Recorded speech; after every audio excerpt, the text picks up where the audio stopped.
Abraham না থাকলে তাকে আমার যোগ্য বলেও মনে করতাম না। 2017 সালে হঠাৎ একটি টেলিভিশন চ্যানেলের অনুষ্ঠানের সন্তান নিয়ে হাজির হলেন ঢাকাই সিনেমার চিত্রনায়িকা অপু বিশ্বাস।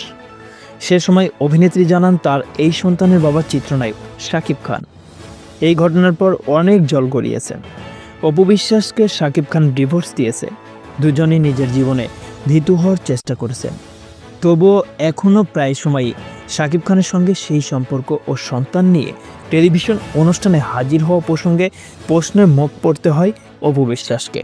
সম্প্রতি তেমনই এক অনুষ্ঠানে অপু জানালেন, আমার সেই ঘটনার পর অনেকেই মনে করেছেন এভাবে সন্তান নিয়ে টেলিভিশনে না আসলেও পারতাম, বা এটা আমার ভুল ছিল। পুরো বিষয়টি পারিবারিকভাবে সমাধান করতে পারতাম। এরপর এই নায়িকা বলেন, পারিবারিকভাবে আমরা সমাধানের চেষ্টা করেছিলাম, কিন্তু প্রতিবার মনে হচ্ছিল কেউ পিছন থেকে টেনে ধরেছে, যে কারণে বাঁধনটা ছিঁড়ে গেছে। অপু বিশ্বাসের সঙ্গে বিচ্ছেদের পর নায়িকা শবনম বুবলিকে বিয়ে করেন শাকিব খান। সেই সংসারেও নায়কের একটি পুত্র সন্তান জন্ম নেয়। শাকিবকে ঘিরে অপু বুবলি একাধিকবার বিবাদে জড়িয়েছেন। দুজন দুজনকে ইঙ্গিত করে প্রকাশ্যে কিংবা পরোক্ষভাবেই নানান মন্তব্য করেছেন, যে কারণে দুই নায়িকাকে নিয়েও একাধিকবার বিতর্কের সৃষ্টি হয়েছে।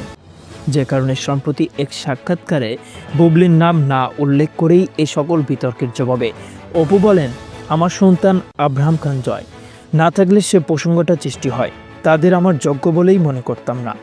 কারণ যোগ্যতা একদিনে সৃষ্টি হয় না। আমি অপু বিশ্বাস, আমি একজন সুপারস্টার।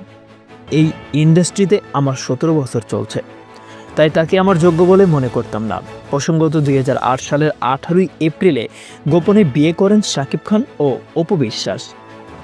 2017 সালের 10 এপ্রিল এই দম্পতি বিষয়টি প্রকাশ্যে টেলিভিশন লাইভে আনেন অপু বিশ্বাস।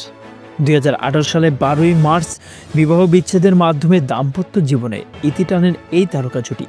এরপর 2018 সালের 20 জুলাই শবনম বুবলিকে গোপনে বিয়ে করেন শাকিব খান। 2020 সালের 21 মার্চ জন্ম হয় তাদের সন্তান শেজাদ খান বীর। এরপরও শাকিবের এই সংসার ভেঙে যায়। ছবি জঙ্গনের এ পর্যন্তই। পরবর্তী আপডেট পেতে আমাদের সাথেই থাকুন। ধন্যবাদ।